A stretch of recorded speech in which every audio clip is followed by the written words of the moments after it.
وانت تنوكاس مفتي قوم إرّا أكمل تاتي أخلاق سانيتي نمني داي وانو قبات شو قبني وانو ما نمني نما برسيس وانو ما نمني عالماتك وكم وانو ما نمني دكار إسلام ما تنمو أمتك قبات شو قباتني أخلاق سونيس نمني دكار إسلام ما تنمو أمتك فكنيا في ربنا النبي محمد صلى الله عليه وسلم ولو كنت فظا غليظ القلب لانفضوا من حولك وسو غوغا قلبينك غوغا تاتي نما لول وهي نما نمني ديها فركز وهي تاتي في سر الانساني اخلاقك ما ديني لهم تكنيا يكو عندما كان يرجم ربي صلى الله عليه وسلم ارجني مال لأتمم مخارم الأخلاق إلى متى أخلاق موجود أخلاق موجود إنما بعثت لأتمم مخارم الأخلاق سنيفو والنماني ديني تي مدالمو أخلاق كان عفو وانو مقباتو قبن قباتني مفتي قوما ما شاء الله والله حاجه مالي وانا فكاف حالي ما حاجه نغو كان سينا اساني ولا لوني اك كان في لالو قمنا وايد بده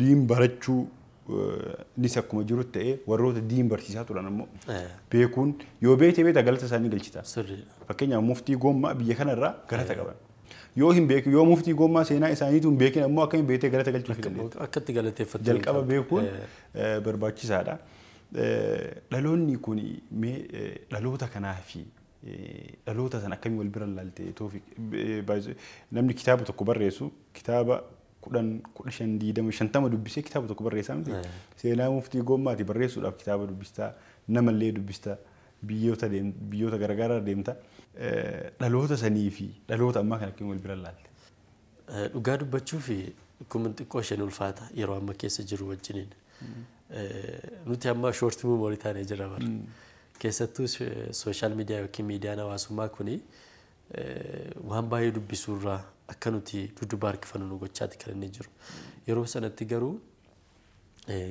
kitaaba dubbisuu miti bar kitaabuma argatanii dubbisuun iyyuu waan ajaa'ibaatu kitaabuma dubbistu walirraa ergifattee walirraa fudhatteeti bar kan qaraamaa ilmiin irra nuti akka salphaatti ilaallu kun kitaabni walirraa ergifatamee quraanni walirraa ergifatamee kan harkaan barreeffamee kitaabota meeqa harkaan barreessaniiti bar irra hedduu isaanii kan qaraan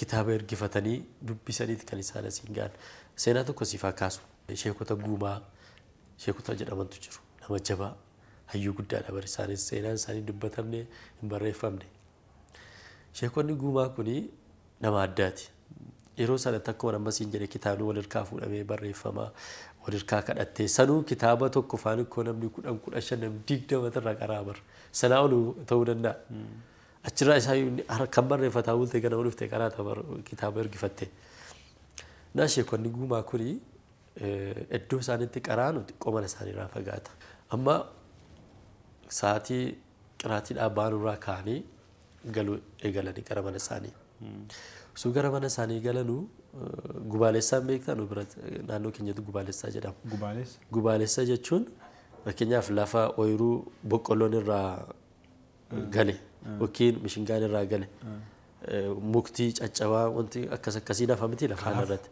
kaafu sun walitti qabamee kan gubamu inni gubamu sun biratti ama gubaalessaa jenna sun yeroo fakkeenyaaf boqqolloon achi lafa sanarraa ka'ee waan achirratti hafe sana walitti qabdee daggalaa achi ture mukasaa walitti qabdeeti kan gubdu achi booda yookiin xaafii ta'uu danda'a midhaan sana boodatti facaaftu mijeessuudhaaf jechuudha sana walitti qaqqabamee asitti walitti qaqqabdee gubda naa sheekonni guumaa kun utuu gara manaa galanii waan gubamu kana argan yeroo sanatti bar rakkisaadha yookiin xomboora kan amma ija qobboraa hojjetama jedhan anillee san qaqqabne yookiin faanusiidha yookiin kurraaziidha kan ittiin galtee qo'attu yookiin ammoo kitaaba dubbifattu jechuudha sanuu ammoo gaaziin rakkisaadha gaazii argattee bitattee yookiin kurraazii yookiin faanusiitti dabalattee ibsattee qara'uudhaaf sunuu rakkisaadha amma ibidda boba'u kana ifa argatan achumaan bira ta'anii qara'uu jammalan mooxxaluu jammalan carraa argatan sanitti utuu innaanni kun jalaa buba'ee dhaame isa sanatti darbu san dhaabnetti utuu akkas jedhanuu isa sa'aatii qiraatiirraa ba'an laftitti dhiyee subiin itti dhiyaate yeroo isaan fixanii hundiyuu jala dhadhaamee yeroo isaan of baranu lafti halkan walakkaa gara subiitti deemeera. Amma deebi'ee mana galuurra asumatti subii sagadeen qiraatiitti deebi'anii achuma ofirra deebi'anii qiraatii deeman. Seenaa kana gaafa Sheek Ahmad Siraaj nama jedhamu nama guddaa nama hayyuu seenaati. Amma magaalaa Jimmaa jiru Masjida Rahmaa Imaamaa gaafa isaanitti mana baay'ee ajaa'ibame. Bara akkanatti siin jechuu kooti kan qaraamaa dhaloonni kaleessa kan inni keessa darbee dhufe. Har'a garuu kitaaba barbaaddu. Wantoota addunyaan keessa oolte barbaaddu harka keerra jira. Kitaaba barbaadde sa'atii barbaadde argachuudhaaf wanti si daangessu hin jiru. Sanumaa waliin garuu namni dubbisu xiqqaachaati kan deemaa jiru. Garuu jira ammas namni dubbisu jira, namni barreessu jira, namni qo'atus jira, namni qoratus jira. Garuu akka kaleessaa sana isa kaleessaa sana wal bira qabdee yeroo ilaaltu dhaloonni har'aa kun akkas ta'uu hin dandeenye akkas ta'uu maal keessa jirratti akkati of gaafattu si godha beektaa? wata gaafii kana sammuu kiyya keessa of maaltu natti dhufa beektaa? Tarii waan hunda argachuun keenya dadhabaan godhe. Sunis wanni hundi nuu mijechuun yeroo san kurraaziidhaan amma immoo ifaan mana mara jira. Fi kitaabni dubbifamu. Kitaaba akka barbaade. Baadiyyaa seente feete seente amma bar yookiin soolaarii jira. Ifaa barbaadde argachuu dandeessa. Ifaan ni jira. Namni bilbila qaba bilbila ibsatee bilbila irraa dubbisa amma kitaaba. Bilbila irraa dubbisee. Kitaabni duraan kitaabni hin jiru amma kitaabni akka fedhe jira. Wanni ibsatan hin jiru dur hin jiru amma akka fedhetu jira. Ofii ammoo dhaloota duraanii santu waa uumuu irrattis beekumsa irrattis ibaada irrattis wanni hunda irratti dhaloota duraanii santu nu caala. Tarii waan hunda argachuun keenya quufa tokko nu godhe abbaa jifaartu seenaa atis beektaa. Mootummaa I think mootummaa Haile Sillaasee Minilik bira dhufaniiti. Abbaa jifaar bara beelaati abbaa jifaar akkamii beela dandeettanii jirtu jedhee gaafannaan mootichi yaa mootii nuti beelaa miti quufayyuu dandeenyee jiraataa jirraa jedhaniin jedhama abbaan jifaar quufatu irra ulfaataadha jechuudha. Wanti irra tarii quufa tokko nu godhaa jira na fakkaata. Amma namni baay'ee yoo amma argachuuf yaalte bar ambiiziidha siin jedha bar. Maal hojjeta yoo jettee dudduba deebitee ilaalte garuu waan akka hojjetaa jiru isumatu beeka. Namni bakka ofumaa isaa of biizii yerootti godhaa jirutu jira. Dubbisuudhaaf qorachuudhaaf qo'achuudhaaf xiqqoo ishee haala amma jiru mijataa ta'ullee nuti ammoo akkitti jiru xiqqoo ishee rakkisa. Inshallah ammoo rabbi immoo kanuma keessaa namoota baay'ee qaba. Waan dhaloota ammaatiin wal qabatee amma dhaloota tareeti kan kaasu jiru waan dhaloota ammaatiin wal qabatee inshallah inni sagantaa addaa barbaada. Sagantaa addaa irratti kanaa soo bitaa inshallah. Mee Toofiq kitaaba muftii Gommaa kana barreessitee qorattee barreessitee uummata biraan gahuudhaaf yeroo hangamii sitti fudhatame? Akkuma jalqaba irratti siif kaasuuf yaale seenaa muftii Gommaa seenaa akka laayyootti ilaaltu miti. Seenaa bal'aadha, seenaa guddaadha. Kan ammoo salphumatti kitaabatti jijjiiruunis waa yaadamu miti. Bu'aa bahii hedduu si gaafata. Kitaabichi ergan jalqabee yoo xiqqaate waggaa 3 yookiin 4 ta'uu danda'a. Suutatti deemaatuma. Gaafa jalqabu namoonni baay'een illee namanne xiqqoo rakkataa turan. Waan fakkaatu kun jedhaatuma jalqabne. Kitaaba sana erga jalqabne suuta odeeffannoowwan jiran. Akkuma sila siif kaasuuf yaale seenaa ulamoota keenya barreeffame illee xiqquma argachuu rakkisaadha bar. Namoonni darasoonni isaan biratti qaraanis namoonni isaanii wal beekanis waanuma xiqqoo illee isaan irraa dhaga'an waan isaan irraa beekan barreessanii kaa'uurratti rakkoo guddaatu jira bar. Even seenaadhuma isaanii kana natti maattee ishee kolii darasoota isaanii namoota isaan beekan bira gaafa deemte namoonni gaafa duddubbatti jedhan argita bar. Maaliif akka ta'e wallaahu aalam. Kun baay'ee si rakkisa. Himuufuu barreessanii kaa'u miti himuufuu rakkatu bar. Sheekota hin beeku muftii kana hin beeku garuu waan beekan sana tartiiba sitti himuufuu dudduba jedhu. Namoota xiqqoodha kan barruudhaan kaan nama lama akkas yoo baay'ate hin jiru kana argachuu baay'ee si dhamaasa. Baay'ee buutee baata. Kitaabuma kan biraa barreessuufuu hagam akka inni nama dadhabsiisu hagam yeroo akka namatti fudhatu beekamaadha. Seenaa gaafa ta'u ammoo xiqqoon ulfaata. Anuu erga jalqabee karaa bu'ee ulfaatinni isaa naa gale. duraan salphuma fakkaata gaafa akkanatti teessee yaaddu kitaaba ta'ennaan teessee dubbistu akkuma salphaatti waan dhufee as geessitti fakkaata. Nuti anis akkasumatti yaadaa ture seenaawwan kana dura dubbisaa ture irra hedduu isaa waanuma akka laayyootti bakkuma takka ta'anii barreeffamu sitti fakkaata. Akkuma namni ragaa ati barbaade baatee waan sii fidu wayii bakka ati jirtutti sii fidu wayii sitti fakkaata. Garuu wanta tokko argachuudhaaf argattee immoo waan sana qulqulleeffachuudhaaf baay'ee si deemsisa. Ergan kitaaba sana barreessee ka'e namoota kana dura seenaa barreessaniif yaaduu jalqabe. Edaa akkanatti dadhabanii akkanatti bu'anii ba'anii keessattuu seenaa babal'aa. Kun amma seenaa nama tokkooti miti kan seenaa biyyaa barreessanoo kan seenaa namoota baay'ee barreessanoo kan seenaa biyyoota baay'ee barreessanoo jettee gaafa yaaddu maal keessa akka isaan darban dadhabbii akkamii keessa akka isaan darban sitti mul'isa. Kanaaf baay'ee buutee baata. Egaa ganda isaan keessa barsiisaa turan namoota isaan irratti baratan ilmaan isaanii namoota naannoo sana jiraataa turan baay'ee argachuuf yaaleera. Bakka isaanitti dhalatan illee deemuuf yaadee naaf hin milkoofne. Kana irratti mudannoo tokko ture. Seenaa kana bakka dhaloota isaanii deemee argachuun qaba jedheen Jimmarraa ka'ee Adaamaa buleen gara Harar imaluudhaaf kaane. Gara Harar imaluudhaaf kaane karaa irratti baay'ee na dhukkube. Dhukkuba akkasii na mudatee hin beeku. Baay'ee na dhukkubee gara mannaan ka'u nagaan ture. Deemnee ciroo irratti buunee makiinaa ittiin deemaa turre kan biraatti nu jijjiiranii deemnee baay'ee na dhukkubuu jalqabe. Filannoo wayii qabu ture. Karaa irrattis mana yaalaa argachuu dandeenye karaa deemaa ture baay'ee na dhukkubaa ture. Achi booda bakka of dadhabee karaa miillee irratti na buusan. Raaville irratti mana kilinika wayitti na buusanii namni sun baay'ee na wajjin rakkate. Baay'ee na wajjin rakkatee hin dandeenye boodarra. Hin dandeenye gara hospitaalaa akka deemu jedheenni. Mucaanani jalqabaa Hararitti deemnee bakka sana waliin deemna jedhee Harar mucaa Abdii jedhamu tokko ture. Isaaf bakka bilbila isaanii kenneefii namichi bilbila koorraa fudhatee isaaf bilbilee bakka hanuuna koolteeraa gara hospitaalaa akka deemu jedhe. Hararii fi karaa miileen xiqqoo gaa walirraan fagaata. Kiiloomeetira hamba kana jechuu hin beeku garuun. Achirraa sheekni tokko Shee Jamaal Hajii wajjin waliin mari'atanii Shee Jamaal Hajii nama sanaa wajjin sheeka sanallee maqaa isaanii hin beeku baay'ee wajjin wajjin rakkatan isaaniillee dhufanii karaa miileedhaan fuudhanii karaa kana hamba kana baay'ee na dhukkuba. Jechuun maal akka ta'e hin beekamu bara malee dhukkuba. Hamma irraalee dhukkubni sun maal akka ta'e hin beekamu. Na deemnee akka gaafa Harar geenyu karaa irratti xiqqoo ishee wanti sila na cinqu sun xiqqoo bahee xiqqoo hafuura fudhadhee sana booda garuu ammas halkan natti deebi'ee hospitaala deemnee guyyaa lama guyyaa sadii akkas bakka hospitaalumatti dabarsine jechuun dandeessa Harar. Namoonni Shee Jamaal Abdiin bakka namoonni baay'ee na wajjin rakkataa turan. Boodarra Abdiin gaafas Jimmaa Ibrahim Faan wajjin turre bakka Ibrahitti bilbilee mucaa waan hafu fakkaatu maaliif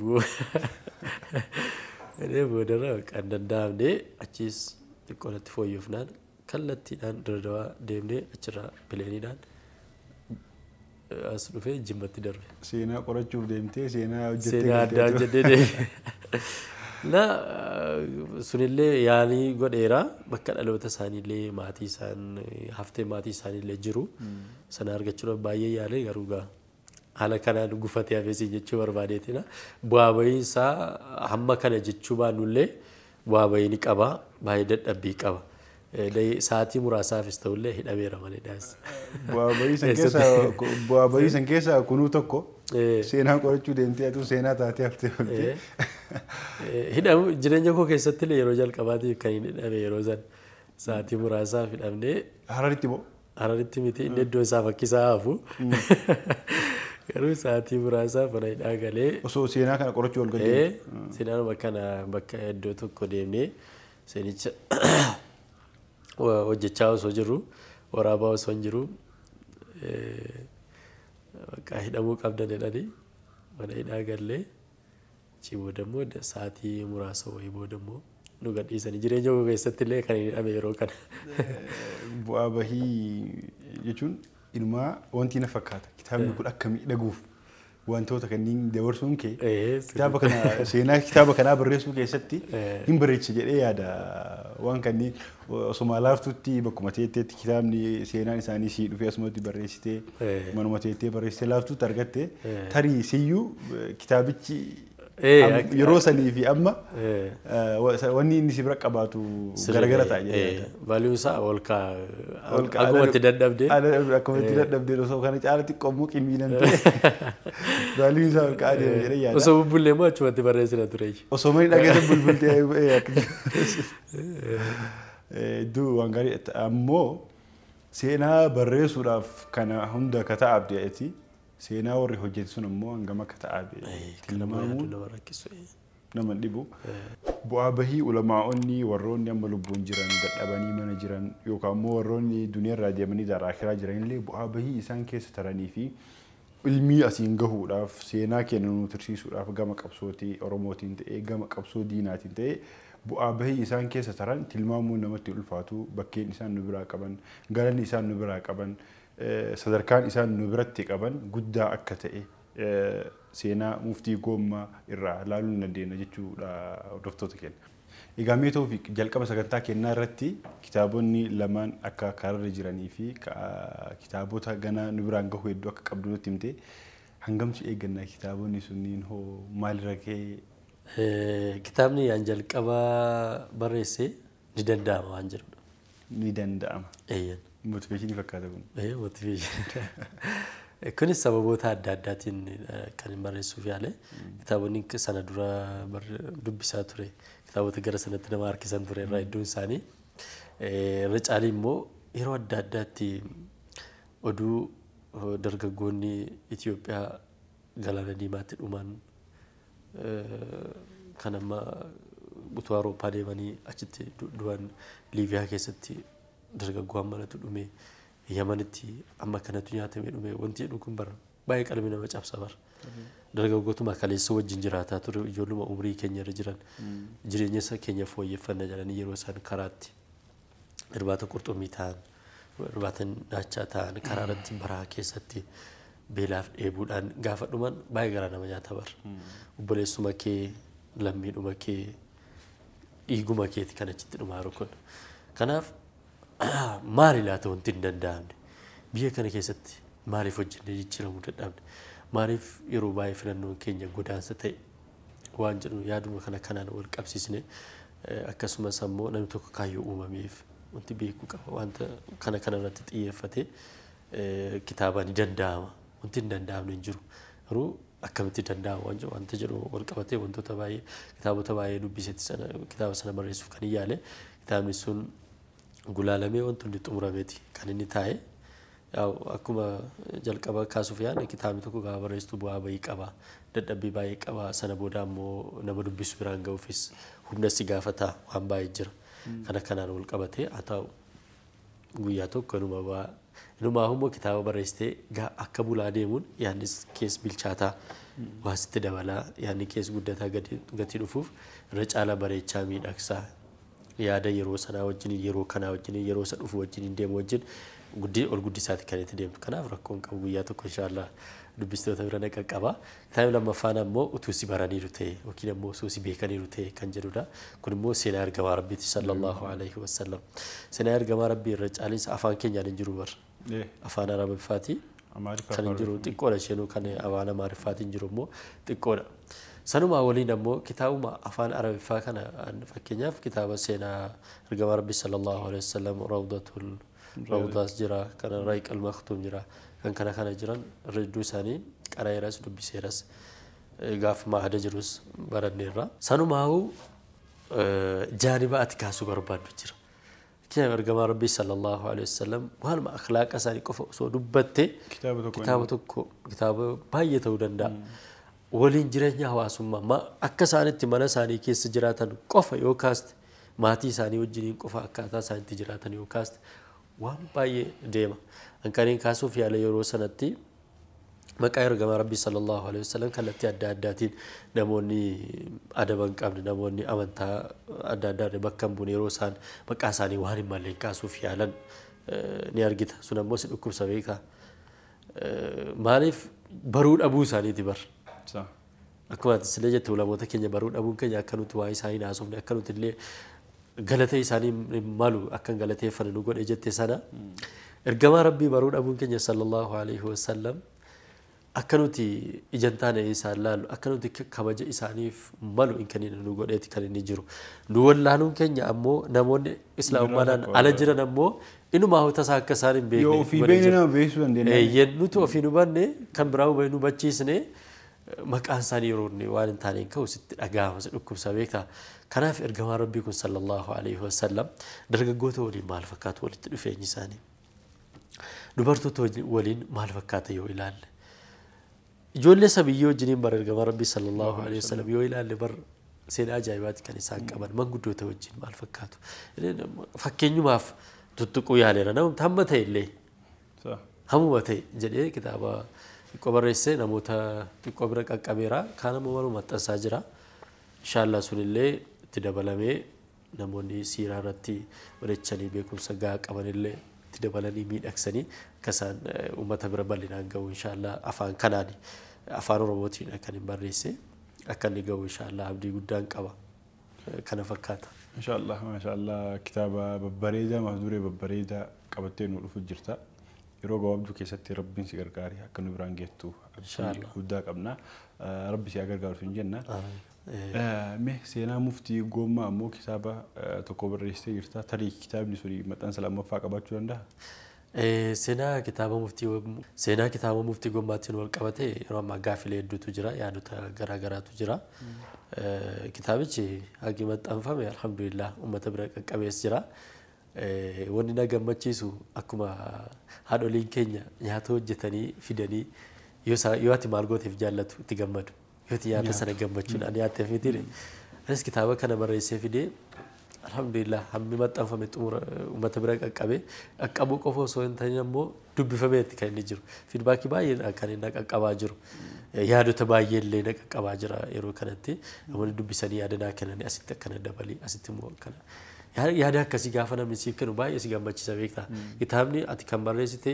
akka dubbifamu miti dubbifamee argitu baay'ee sitti tola kitaabni hammi barraa'e hammi maxxanfame uummata bira qaqqabeetti kan inni jiru maxxansa lammaffaa fi sagantaalee iddoo adda addaatti maaf hin qabamne yaadni jedhu jira keessattuu bakka dhaloota muftiitti Hararitti maaliif sagantaan hin qabamu uummata isaanii biratti maatii isaanii biratti haqqii sirraa qabanii yaadni jedhu jira kanatti yaadaa jirra akkam godhuu qabna namoota mariisisuudhaaf itti deemaati jirra inshaallah sagantaa guddaa Hararirrattis ni qabanna jenneeti inshaallah yaaddi kan jiru kitaabni kun uummata sana bira qaqqabu qaba fakkeenyummaa gaariidhaan muftiin achittis uummati isaanii maatii isaanii hawaasa isaanii hunda bira qaqqabu gatii qabuuf kallattii sanaan itti deemaati kan jiru maxxansa lammaffaan amma inshaallah ajajameeti kan inni jiru nama barbaadu hunda biraan ga'uudhaaf qophiin ni qabna kitaabni amma wana magaalaa Finfinnee illee hin seenne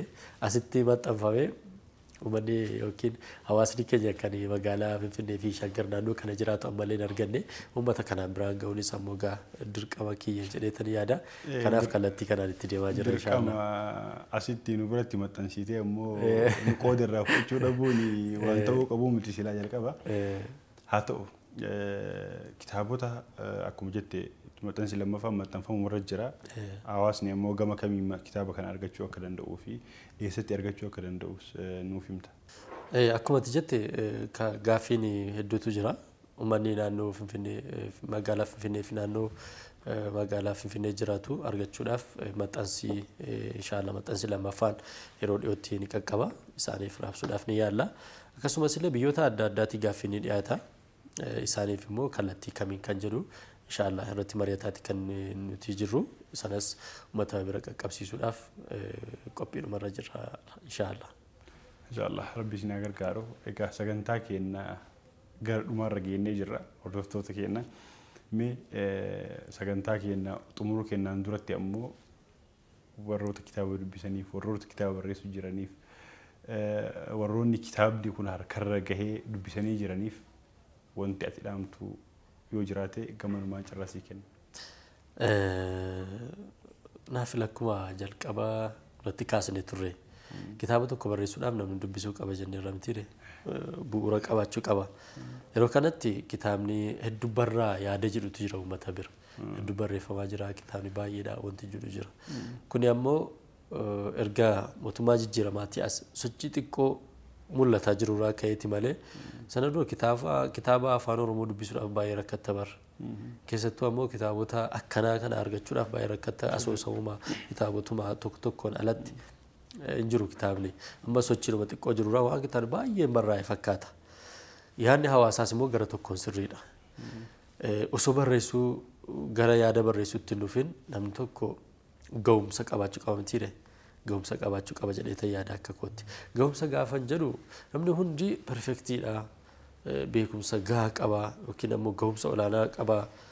Amma sadarkaa sanarra ga'utti waan danda'u hojjetin jechuu miti. Wanti jechuu barbaannu gaafa barreessuuf yaaddu hangafoota nu dura jiran kitaabota nu dura barreeffaman akkasumas ammoo namoota barreessaa jiran hangafoota mariisisuun isaan dubbisuun sirriitti isaanii mari'achuun kallattii isaa irraa fudhachuun barbaachisaadha. Kitaabonni gaafa barreeffamanii erga gulaaltota bira amma rakkoon jiru kitaabonni bilchaatanii ba'an jiranu yaada jedhu faantu jira. Kun sirriidha. Kitaabni tokko erga barraa'ee booda dudduuba deebisuu dandeessu bara. Isuma hafe idiit goota malee inni maxxansitee dhumeera. Kanaaf dursinee hayyoota waliin mari'achuun namoota ga'umsa qabanii wajjin mari'achuun isaan mariisuun akka wayya kallattii isaa irraa fudhachuun barbaachisaadha. Namoonni kitaaba gulaalan ammoo kitaabni kun sirriitti ilaaluu qabu. Kitaabni kun mooraalii keenyaa jedhanii kitaabuma ta'e hawaasatti gadi ba'uun qabu jedhee yaadaan. Sirriitti nu bilcheessanii nu sukkumanii wanti ta'uu qabu ta'ee ba'uudha kan inni qabu. Kanaaf kallattii kanaan osootti deemnee bareedaadha. Irra caalee ammoo dhaloonni ammaa kun dubbisuu irratti jajjabaannee dubbisuun hirkattafaara. Sooshaal miidiyaa hawaasummaatiin fudhatamuun keenya miidiyaa hawaasummaas dirree hundaaf banaati.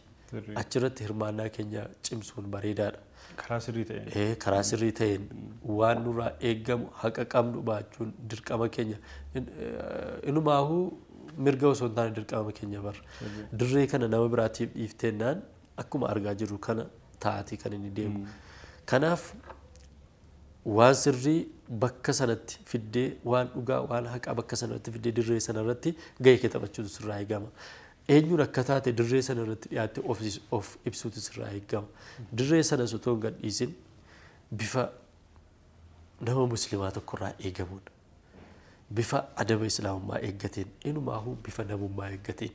Namummaa fi islaamummaan garaagarummaa hin qabu. Namni namummaa irratti gad dhaabbatee jiru islaamummaa yookiin tarii shaadaa qabachuu dhiisuu malee namni namummaa qabu islaamummaa qaba. Namni islaamummaa qabu namummaa qaba. Kanaan ala garuu hiika biraan qabaatu. Kanaaf bifa sanaan wanni nu ati har'a viidiyoo haa ta'u barreeffamaa haa ta'u waanuma ta'e miidiyaa hawaasummaa irratti qoonnu bor ilmaan keenyatti ilaala. Ilmaan keenyatti ilaala. Warri nu booda dhufan sanaan nu ilaalu jechuudha. Sanaan nu ibsu. Eenyuun akka taane bar waan nu hojjenne nu ibsa waan nuti hojjennetu ibsa bar.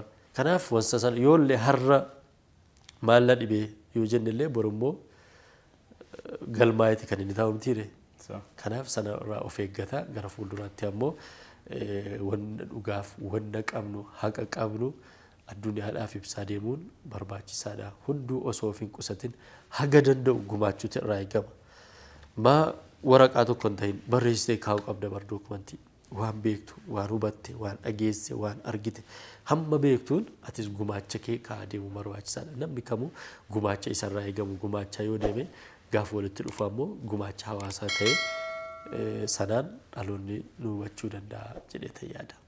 Maashaallah hedduu ulfaadhu Toofiq. Mee Toofiq kitaaba kana barreessuuf bu'aa hedduu keessa baatee jirta. Reefiyyuu jidduurratti dhukkubeetiin namooti si waliin ta'a bawwahii xiqqeessee galateeffattee jirta.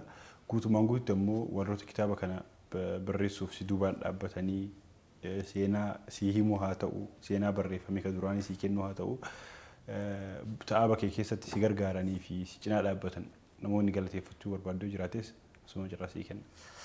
Dhugaadha naafil gaafa hojii tokkotti seentu kophaa kee harki tokko of hin dhugu jedhama wanti. Kanaaf namoota baay'ee dhagaa kan wajjiniin hiriiraa turanii gaafa wanta tokkotti seentus immoo nama qabduuf nama hin qabne nama waliin jirtu kana dhugumatti si waliin jiraachuu isa kan adda baasaa deemtu.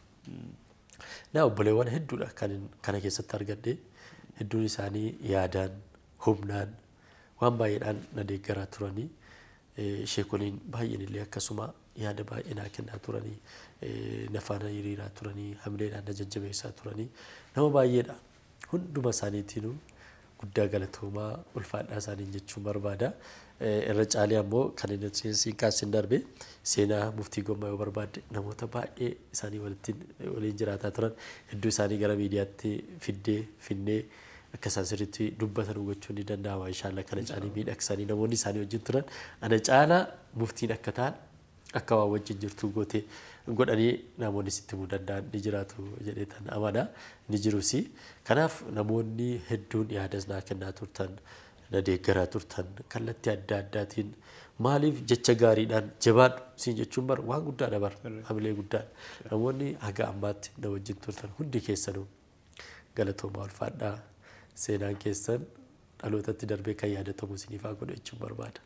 Ayyee ulfaadhu atis waamcha keenya kabajjii asitti nu argamu keetiif yeroo keenu qooduu keetiif haasawaa keenya waliin taasisuu keetiif hedduu ulfaadhu galatoomi waan hojjetu keessa rabbi si gargaarsu jechuu barbaada ulfaadhu. Egaa kabajamtootaa fi daawwattoota keenya kan daawwachaa turtan qophii Siimboo sagantaa keessummaa keenyaati. Sagantaa keessummaa keenya guyyaa har'aatiin saahiba kiyya gaazexeessaa akkasumas ammoo barreessaa kitaabaa Toofiq Tamaa waliin turtii goone turtii keenyarraa akka waan guddaa barattanis akka itti bohaartanis abdiin irraa qaba. Sagantaan Siimboo keenya hafa waliin turtii gaarii isiniin jedha nagaatti tura.